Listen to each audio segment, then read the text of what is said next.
আজকে আমাদের recipe mutton কষা। মাটনটাকে সারা রাত ম্যারিনেট করে আমি রান্নায় চলে আসছি। ম্যারিনেটটা আমি ডিসক্রিপশন বক্সে লিঙ্ক দিয়ে দিব। আমি যেভাবে বিফটা করি সেভাবে মাটনটাকেও ম্যারিনেট করে সারা রাত রেখে দিয়েছি। 1 কাপ পেঁয়াজ দিয়ে দিলাম তেলের মধ্যে। যেহেতু মাংসটাতে প্রচুর পরিমাণে চর্বি মিক্সড আছে, তাই আমি এখানে তেল ব্যবহার করেছি 1/4 কাপ। পেঁয়াজটা একটু হালকা ভাজা হয়ে আসলে এটাতে যেহেতু সব কিছু দেয়া আছে, তাই আমি এখানে আর এক্সট্রা কোনো মশলা ইউজ করছি না। শুধু নামানোর আগে জিরা গুঁড়া ইউজ করব। স্বাদ মতো লবণটা চেক করে নামিয়ে নেব। এটাকে কষিয়ে দিচ্ছি তেলটার সাথে, পেঁয়াজটার সাথে।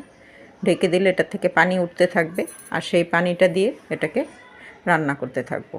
একটু ধৈর্য ধরে সময় নিয়ে প্রায় 30 মিনিট 40 মিনিট লাগবে এটা থেকে নির্দিষ্ট